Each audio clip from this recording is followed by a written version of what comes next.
Jésus-Christ, le pasteur et le gardien de notre âme. Chers frères, chères sœurs, chers amis, nous vous souhaitons la bienvenue à l'écoute du message de ce matin intitulé Jésus-Christ, le pasteur et le gardien de notre âme. En guise d'introduction, je voudrais vous proposer d'imaginer un instant que vous êtes un grand paquebot, un impressionnant bateau de croisière avec tout ce qu'il peut contenir de facilités, d'installations et autres accessoires et gadgets. Vous êtes donc ce bateau moderne, en haute mer, au cœur des flots agités, mais sans boussole, ni les instruments essentiels pour comprendre votre position. Par ailleurs, vos contacts satellitaires et radieux sont morts. Une vraie situation de désespoir et de panique. Qu'allez-vous faire? Cette figure de joli paquebot sans boussole, c'est toute personne, tout homme et toute femme qui a été joliment créé, doté de toutes les facultés, mais qui n'a plus d'encre ni direction morale pour mener sa vie à bon port. Tout paquebot déboussolé doit rétablir le contact perdu pour, premièrement, se situer, c'est-à-dire comprendre sa position, ensuite pour s'orienter vers sa destination. De la même manière, pour diriger notre vie, pour être bien guidé dans la vie et être sûr d'arriver à destination en toute sécurité, je vous invite à faire ce que l'apôtre Pierre écrit aux croyants de la dispersion, croyants qui se sont retrouvés comme des étrangers dans des régions et provinces qui ne leur étaient pas familiers. L'apôtre se réjouit qu'ils soient retournés vers le pasteur et le gardien de leur âme. C'est cela l'objectif du message. Je voudrais vous encourager de passer votre vie en revue pour vous assurer que vous êtes bien en sécurité sous le regard et la protection de Jésus-Christ, le pasteur et le gardien de votre âme. Voici la lecture de notre texte qui est tiré de la première épître de l'apôtre Pierre. La première épître de Pierre, nous allons lire les versets 21 à 25 du chapitre 2. 1 Pierre 2, 21 à 25. Et c'est à cela que vous avez été appelés, parce que Christ aussi a souffert pour vous, vous laissant un exemple, afin que vous suiviez ses traces, lui qui n'a point commis de péché, et dans la bouche duquel il ne s'est point trouvé de fraude. Lui qui, injurié, ne rendait point d'injures, maltraité, ne faisait point de menaces, mais s'en remettait à celui qui juge justement. Lui qui a porté lui-même le péché en son corps sur le bois, afin que, morts au péché, nous vivions pour la justice. Lui, par les meurtrissures duquel vous avez été guéris, car vous étiez comme des brebis errantes, mais maintenant vous êtes retournés vers le pasteur et le gardien de vos âmes. Fin de citation. Nous allons commenter les mots que nous considérons comme étant les mots clés de ce texte. Tout d'abord, voyons le contexte. Et c'est à cela que vous avez été appelés. L'apôtre Pierre a expliqué à ses croyants leurs nouvelles conditions en Christ et leur statut dans le monde comme étant étrangers et voyageurs sur la terre. Ils ne sont que des pèlerins de passage. L'apôtre leur fait des exhortations concernant leur conduite au milieu des non-croyants, ainsi que leur attitude et devoir envers les autorités civiles. En ce qui concerne leur réaction face au traitement injuste qu'ils pourraient subir, l'apôtre leur présente Christ comme le parfait exemple à suivre.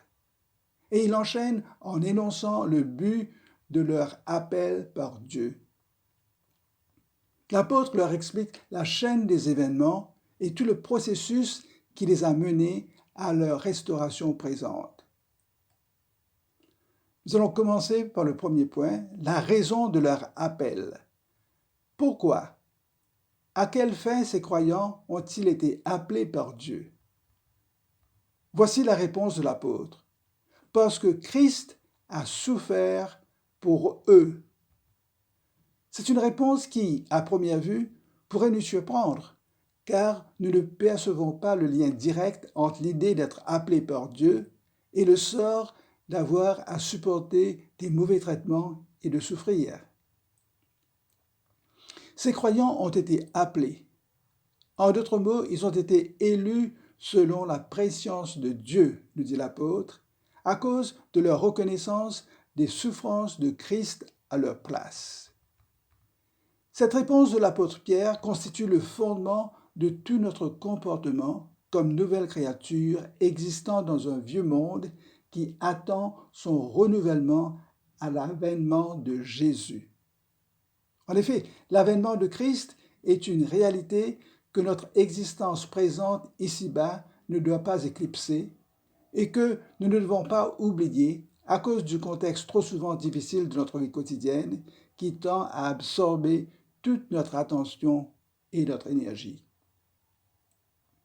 Le deuxième point, qui est Christ? Qu'est-ce qu'il a fait pour eux et pour nous? L'apôtre nous dit, Christ a souffert dans son corps et en son âme à notre place et pour notre bien. Christ l'a fait volontairement, pas pour lui, mais pour nous, malgré l'injustice dont il savait qu'il allait faire l'objet. Et je cite, « Lui qui n'a point commis de péché, et dans la bouche duquel il ne s'est point trouvé de fraude. » Christ a purgé nos péchés, comme nous lisons dans l'Épître aux Hébreux.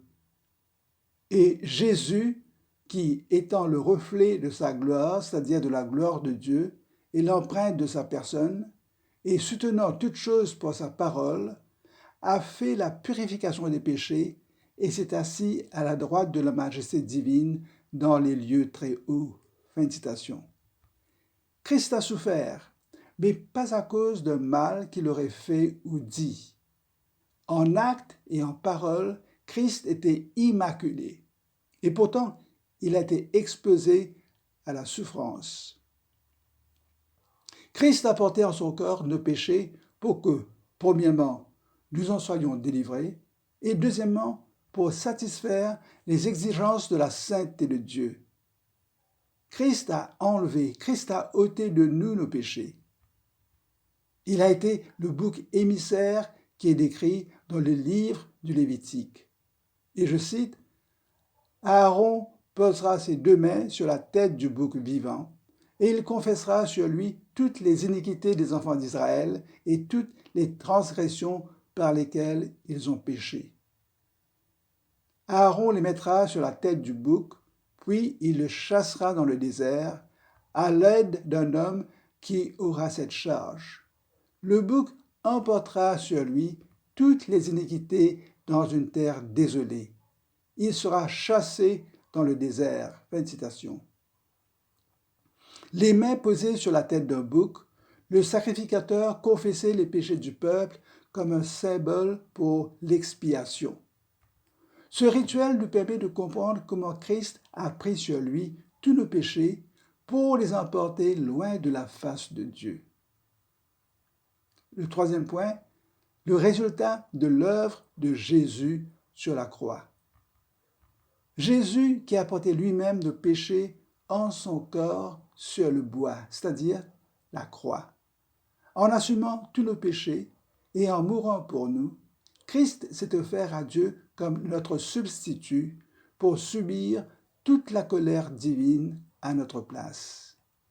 Un premier résultat de l'œuvre de Jésus est que par la foi, nous mourrons au péché pour vivre une nouvelle vie dans la sainteté de Christ pour Dieu.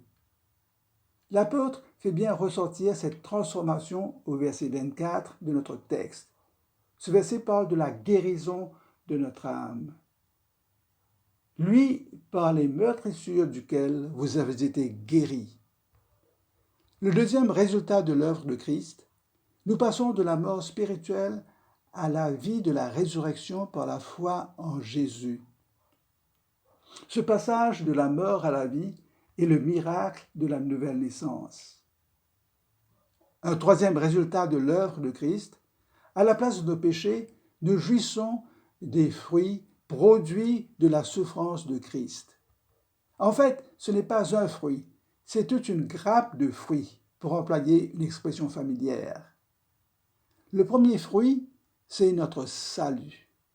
Le deuxième fruit, c'est notre justification, c'est-à-dire que Dieu lui-même nous déclare justes à ses yeux.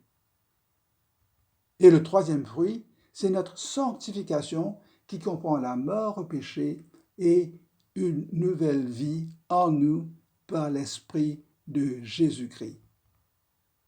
Pour que Dieu nous retourne vers le berger et le gardien de notre âme, Dieu nous fait tous passer par ce processus de transformation de la mort spirituelle à la vie en Jésus. Christ a été blessé pour nous, et par ses blessures, nous avons obtenu la guérison pour notre âme. Cette guérison intérieure est vitale pour l'âme meurtrie qui porte encore les séquelles du péché ici-bas. Et nous lisons au chapitre 53 du livre d'Ésaïe, Ésaïe 53, 5, « Mais il était blessé pour nos péchés, brisé pour nos iniquités. Le châtiment qui nous donne la paix est tombé sur lui. Et c'est par ses meurtrissures que nous sommes guéris. » Les profondes plaies spirituelles que le péché nous inflige et que le péché creuse dans notre âme sont soignées par l'application du sang de Jésus sur nous par Dieu. Le sang de Jésus est un baume pour toute âme éprouvée par le péché, par les fautes et les égarements moraux. Nous connaissons tous la sensation de soulagement qui suit la guérison d'une blessure. Et nous nous réjouissons du bien-être retrouvé après la restauration de l'usage de la plus petite partie de notre corps après un accident. Or, la guérison de l'âme est encore plus importante pour notre bien-être spirituel. Le quatrième point, notre ancien état sans Christ. Par nos péchés, nous sommes égarés.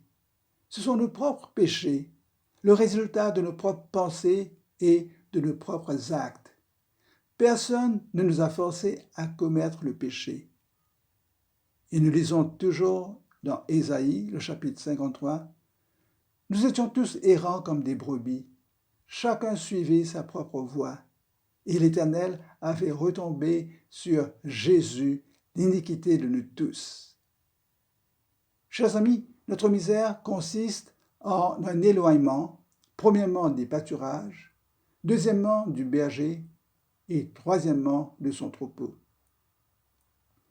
Cette distance maintenue, inconsciemment ou de manière délibérée, nous expose à d'innombrables dangers. Quelle forme ces égarements peuvent-ils prendre? Eh bien, il y a plusieurs formes.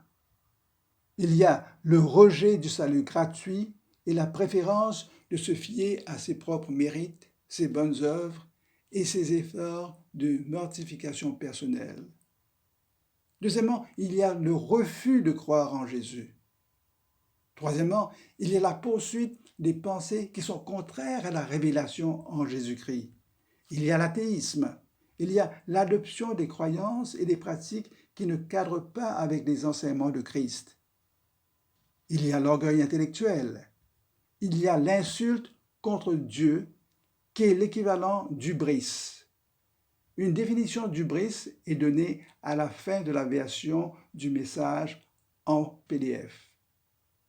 Enfin, je citerai la prétention d'être son propre guide concernant les choses spirituelles et les voies de Dieu. Je vous ai donné au moins 8 formes d'égarement spirituel. Cinquièmement, quelle est notre présente condition en Christ? Le retour vers notre berger pour notre restauration. Mais maintenant, vous êtes retournés vers le pasteur et le gardien de vos âmes. Ce verbe « vous êtes retournés » est à la forme passive pour démontrer que c'est le résultat de la grâce dont nous bénéficions. Ce retour vers Jésus comprend l'abandon de tous nos égarements et fautes pour revenir vers celui qui nous sauve, celui qui est notre bon berger, celui qui nous aime, celui qui prend soin de chaque brebis dans son troupeau. Bien plus, Christ est le berger qui a donné sa vie pour ses brebis. Rappelons-nous les 2 points suivants. Premièrement, avant notre conversion à Christ, nous nous égarons dans les ténèbres sur le plan spirituel et nous pataugeons dans l'erreur sans jamais trouver d'issue du grand bourbier spirituel. Mais après notre retour vers Christ, nous sommes tous sous la protection du bon berger, en marchant dans la lumière de la vérité. 6e point, quel est l'impact, quelle est la conséquence de notre retour vers Jésus? Jésus-Christ est le berger suprême qui réside au milieu de son troupeau pour veiller sur ses brebis. Je voudrais maintenant aborder cette double métaphore pasteur-troupeau. La double métaphore pasteur-troupeau est tissée dans toute la Bible. Par exemple, dans le psaume 23, nous lisons « L'Éternel est mon berger, je ne manquerai de rien. Il me fait reposer dans de verts pâturages, il me conduit près des eaux paisibles. » Et dans Ézéchiel, nous lisons « Mon troupeau est errant sur toutes les montagnes et sur toutes les collines élevées.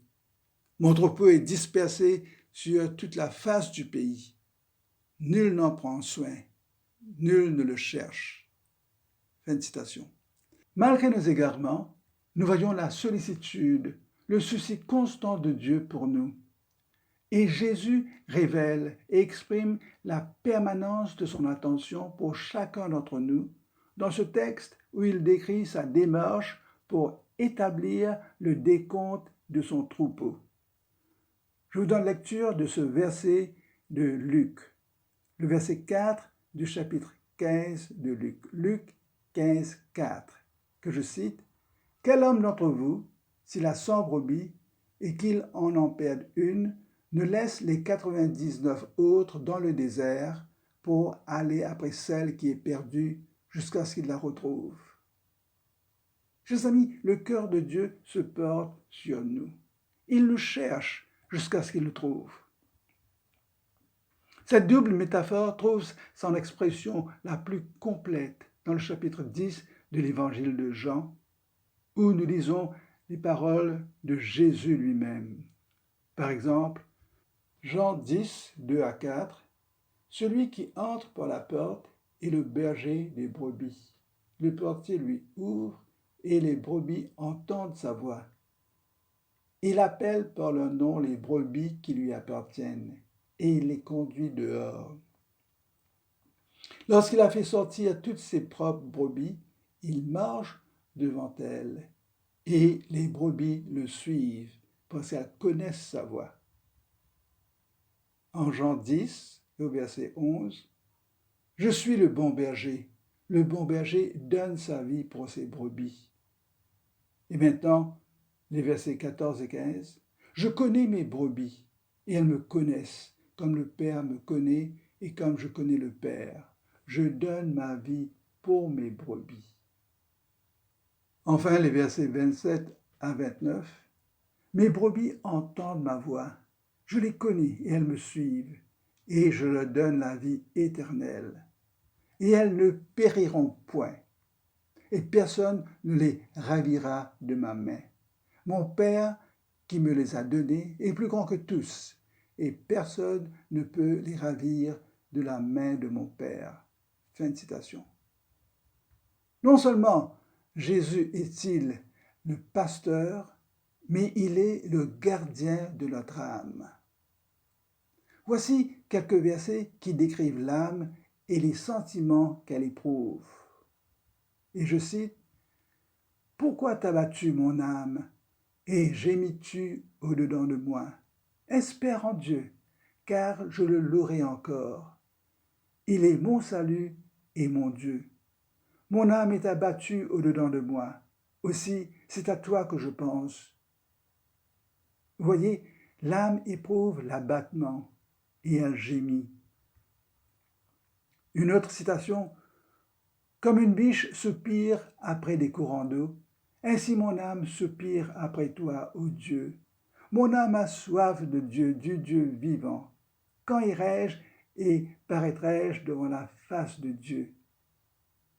Ici, nous voyons que l'âme éprouve une soif de la présence de Dieu et elle pousse des soupirs. Dans sa condition d'homme, en proie au péché et souffrant de la séparation douloureuse d'avec Dieu, le psalmiste laisse éclater la détresse qu'il ressent dans son âme. Nous nous rappelons que même Christ, face à sa crucifixion, dira à ses disciples « Mon âme est triste jusqu'à la mort ». Il l'a dit en anticipation de la douleur innommable d'avoir à prendre en son corps et en son âme l'expiation des péchés de toute l'humanité. Nous disons que l'homme devient une âme vivante quand Dieu souffle la vie dans la poussière de la terre qu'il avait formée. Mais le souffle de Dieu et la communion s'éteignent au moment de la transgression de l'ordre de Dieu. Cependant, notre âme est si importante que le Christ ressuscité, l'Esprit vivifiant, comme le dit l'apôtre, l'Esprit vivifiant redonne au pécheur repentant l'esprit de vie pour qu'il soit rendu à la vie et que son âme soit en paix avec son Créateur et qu'il devienne enfant de Dieu par la foi en Jésus-Christ. Chers amis, sans une relation restaurée avec Dieu par la foi en Christ, toute âme demeure écrasée sous la domination du péché. Et c'est le psalmiste qui nous dit « Quand je dis, mon pied chancelle, ta bonté, ô Éternel, me sert d'appui. Quand les pensées s'agitent en foule au-dedans de moi, tes consolations réjouissent mon âme. » L'âme se réjouit des consolations que Dieu lui donne. Aussi, l'apôtre Pierre est heureux de pouvoir écrire aux croyants de la dispersion pour les encourager suite à leur retour vers le pasteur et le gardien de leur âme. Le bout de phrase « le pasteur et gardien de notre âme » résume la double attention dont nous sommes l'objet. Premièrement, en sa capacité de berger, Christ se charge de notre santé complète en s'assurant que tous nos besoins sont promptement satisfaits. Deuxièmement, en tant que gardien de notre âme, Christ veille sur notre bien-être tout en nous entourant pour nous protéger contre toute forme de danger. En guise de conclusion, nous vous rappellerons que notre marche consiste à vivre au-delà de notre contexte de vie quotidienne. Ceux qui veulent être l'objet de l'amour et de l'attention du bon pasteur doivent revenir à lui, mourir au péché et vivre dans sa sainteté. Chers amis, que le titre de ce message, Jésus-Christ, le pasteur et le gardien de notre âme, soit l'objet de votre méditation dominicale. Je vous invite à prier maintenant. Prions. Seigneur mon Dieu, tu m'as rappelé que Jésus-Christ a porté lui-même mes péchés en son corps et que c'est par ses meurtrissures que j'ai été guéri. Je veux te dire merci pour la guérison de mon âme. Merci pour la restauration d'une relation sainte avec toi par Jésus-Christ. Merci pour la sécurité de demeurer sous le regard et la protection de Jésus, mon bon berger qui me nourrit et qui veille sur moi. Seigneur, par ces temps difficiles par lesquels nous traversons, aide-nous à fixer notre regard sur Christ pour que notre attention ne soit pas absorbée par le monde et son système. Aide-nous à être le sel de la terre et la lumière là où tu nous as placés, en nous permettant de bien nous acquitter de toutes nos tâches et responsabilités. Je te prie de nous permettre de demeurer fidèles. Et je te remercie pour ta fidélité et pour la nourriture solide de ta parole. Je te présente cette prière au nom de Jésus. Chers amis, je vous remercie de votre attention. Bonne méditation. Que la grâce et la paix de Jésus remplissent votre cœur. À bientôt.